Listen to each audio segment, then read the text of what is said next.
reached a dead end. When everything was packed away and the steel house was shrunk down to its carry size, I placed a transponder on the ground. I tuned it into one of the locations that Father had designated to serve as firewalls to prevent a repeat of the zombie situation. Setting the self-destruct for 2 minutes after we left, I teleported everyone in one go. When we appeared, a group of automata pointed their weapons at us until they identified us. "All right, 2 more jumps and we're back in Father's aura," Z2 cheered. She'd hated leaving before. Recently, it was almost more of a chore to bring her with us. We had to wait until my mana recharged some, another one of Father's precautions to prevent outsiders from using the network. We had to provide the mana ourselves for homeward jumps. Anywhere outside the vicinity of the city was still powered by the network from his home core. That ensured we could still use it quickly in an emergency. While we waited, I felt my pocket warm up. I reached in and pulled out a small crystal that one of the dark elves had given me in the city. It was a better version of the communication crystals that the surface dwellers used. Mainly, the quality of the message and the mana requirements were much better overall. The dark elf had given it to us for all the help we'd given their group. A wise and elderly voice came from the stone. "Brothers and sisters, the time has come.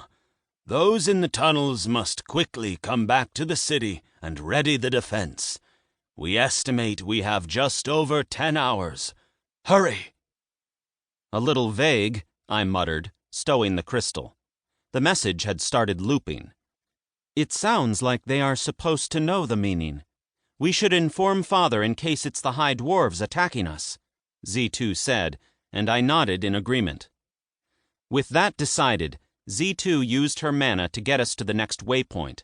Then Natsuko got us back to the city. Arriving in the teleport plaza, I found a riot was almost about to take place. All the dark elves who had been in Fallen Rose were trying to leave the city.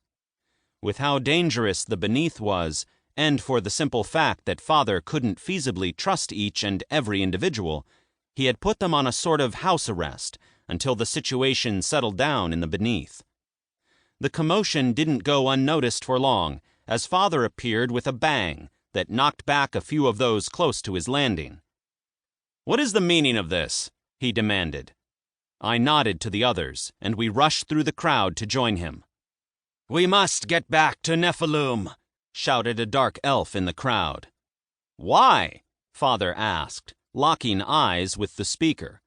"Why the sudden need to go there?" All the dark elves grew nervous and tried to avoid Father's gaze. "Father, there was a message from the city a few minutes ago. I think it is the cause." I handed him the crystal that was still repeating the message, then looked over the crowd.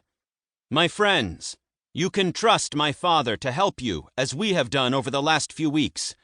Whatever is coming, don't you stand a better chance with us than without us?" Whispering filled the crowd before the man who had first spoken stepped out of the crowd with a determined look. "You speak the truth. We are just scared of the repercussions if we should speak of this truth." "Speak. I have hosted you for several weeks now. I feel I have a good judge of your character. Unless the rest of your race is different, then you should be fine." Father spoke with a commanding voice that echoed through what felt like the entire dungeon. I could feel his power down to my very core. The man went to step closer, but an elderly dark elf man reached out as if to stop him. "Let me, my son," he said with a strong voice that didn't match his age. The younger dark elf nodded and stepped back. "Of course, Elder."